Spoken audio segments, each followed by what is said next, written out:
Imagine the destiny of a major political party flows through your cell phone. You are a perfect example of a rags to riches story. And then imagine it all being shut down. Bam, bam, bam. In seconds. Tonight's story is just about that. Welcome to Welted Marigold, where we share dark and mysterious stories from South Asia and beyond. I'm your storyteller Ambika, and tonight's story is about Pramod Mahajan.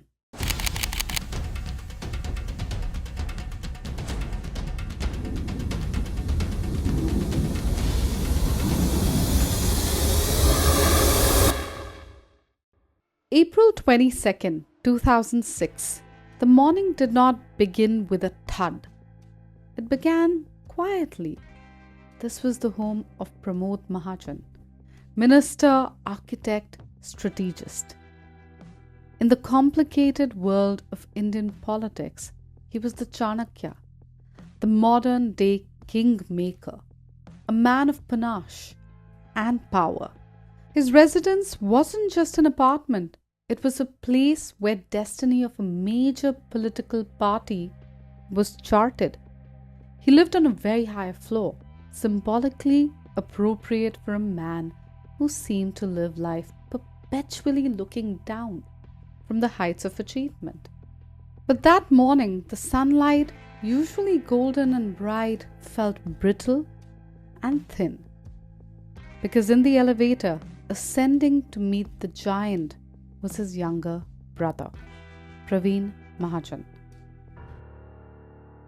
To introduce you to the characters of the story, the main character, Pramod Mahajan, age 56, and then his younger brother, Pramod Mahajan, age 50.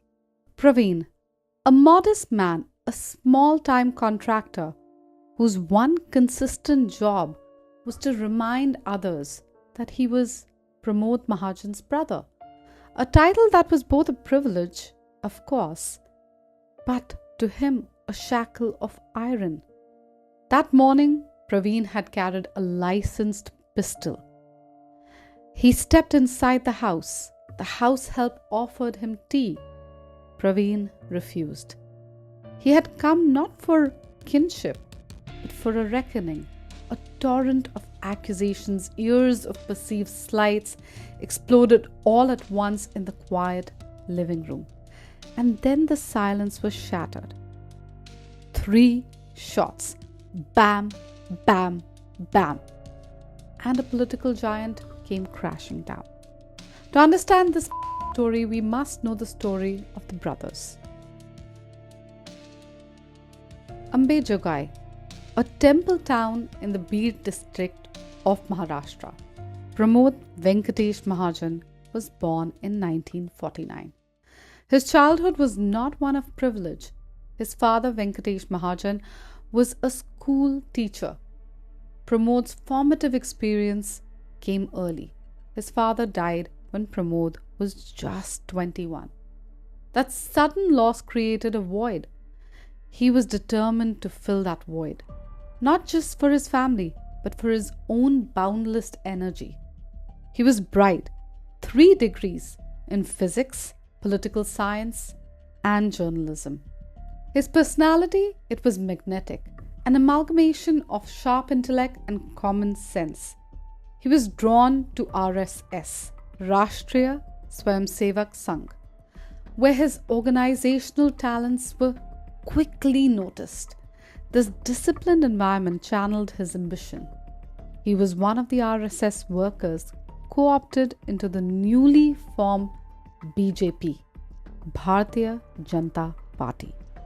Finding his life partner Rekha and his political partner, his future brother-in-law, Gopinath Munde, in the same political orbit. Pramod was a man who understood the power of the moment. Things like helping to organize L.K. Advani's 1990 Rath Yatra and cementing himself as the party's master strategist.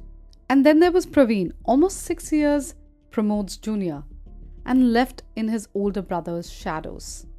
Praveen was quieter, less academic, and he was a small-time contractor, often dependent on Pramod for education, for seed money, for connections. He saw Pramod as the generous dictator of the family, and this dependence gnawed at his very core. Pramod's gifts felt like obligations. His help, a subtle form of control and authority. For Praveen, the relationship was not defined by love, but by immense debt. A debt that Pramod paid with money and influence, but failed to pay in emotional currency or respect. It was this deep psychological wound that would eventually hemorrhage on a national stage. By the turn of the millennium, Pramod Mahajan was not just a politician, he was a brand. He had served as a Union Cabinet Minister under Atal Bihari Vajpayee, holding portfolios like defense, information, and broadcasting and communications. He was the technocrat who understood the future, credited with playing a major role in India's cellular revolution. He spoke the language of the youth, understood the youth and the marketplace. He operated with great style, always wearing the perfect attire, gliding through and between parliament, corporate boardrooms, and television studios. He resided in the high-rise Puja apartment building in Rivalry, Mumbai. This modern, affluent life was a potent symbol of his success. He was a successful man, the provider, the patriarch. But just as an elaborate facade can hide a faulty foundation, this picture of political triumph concealed a bitter domestic reality. In contrast, Praveen lived in Thane. For context, Thane is significantly less posh and expensive than Rivalry, Mumbai. Watching his brother's spectacular rise and life like a movie he wasn't invited to star in, the contrast was a daily grinding slap in the face humiliation. While Pramod soared, Praveen's attempts at business failed.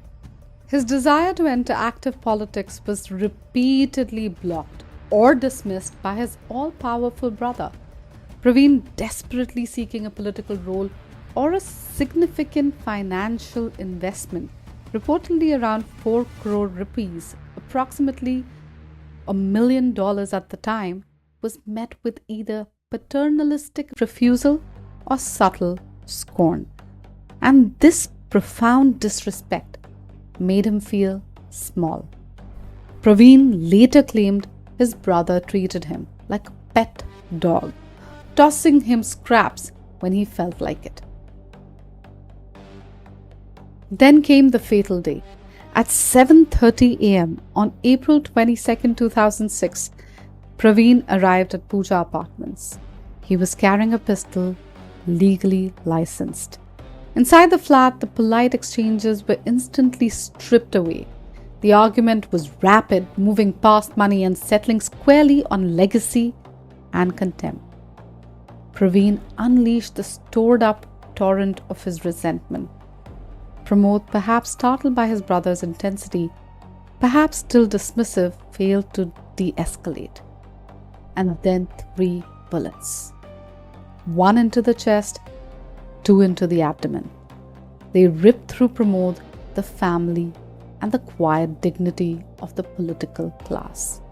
The Chanakya, the kingmaker, fell to the ground. Praveen's actions immediately following the shooting were chillingly methodical. He walked out, took the lift down, and calmly drove himself to Rivalry police station. He handed over his pistol and delivered the line that stunned the nation. "I'm Praveen. I killed Pramod." It was a confession born not out of remorse, but perhaps of a desperate final sense of having achieved something significant. Pramod Mahajan was rushed to Hinduja Hospital. The next 13 days were a national vigil. Doctors battled the severe injuries, but the internal damage was irreversible. On May 3, 2006, Pramod Mahajan, age 56, was declared dead. The tragedy was sealed. The trial of Pramod Mahajan was an intense legal battle. Praveen was charged with murder, Section 302 IPC. The defense strategy was to argue for grave and sudden provocation and accidental firing. That Pramod's constant psychological abuse and refusal of financial aid drove Praveen to a momentary loss of control, and the gun discharged during a struggle. The prosecution countered with compelling evidence. The act was premeditated, as Praveen armed himself before the visit. The manner of the shooting, 3 shots at close range, was inconsistent with a single accidental discharge. Praveen's calm demeanor before, during, and after the act argued against the heat of passion. In December 2007, the Mumbai Session Court delivered its judgment. Judge S.P. Davare rejected the defense arguments. The court found Praveen guilty of concluding the motive was rooted in the deep-seated rivalry and humiliation over money and social standing. Pramod Mahajan was sentenced to life imprisonment and a fine. The conviction was later upheld by the Bombay High Court in 2010. The legal process confirmed that the world suspected this was not an accident. This was a tragedy of intentional destruction. Pramod Mahajan's death left a gaping hole in the BJP leadership, forcing a generational shift. The political dynasty, however, found its legs. His daughter, Poonam Mahajan, successfully entered politics, becoming a member of parliament and consciously carrying her father's torch. The killer Pramod Mahajan never completed his sentence. While on a 14-day furlough from Nashik Central Jail in December 2009, he suffered a brain hemorrhage. He died in March 2010. The Pramod Mahajan case at its core is a cautionary tale about the corrosive nature of unaddressed sibling. My assessment, based on the documented evidence, is that this was fueled by pathological envy and years of resentment. Praveen was not just seeking money, he was seeking parity with a brother whose success dwarfed his own existence.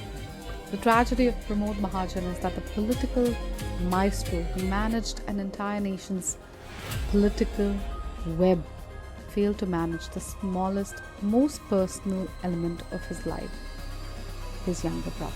This marks the end of this episode. Until the next episode, stay kind, stay safe.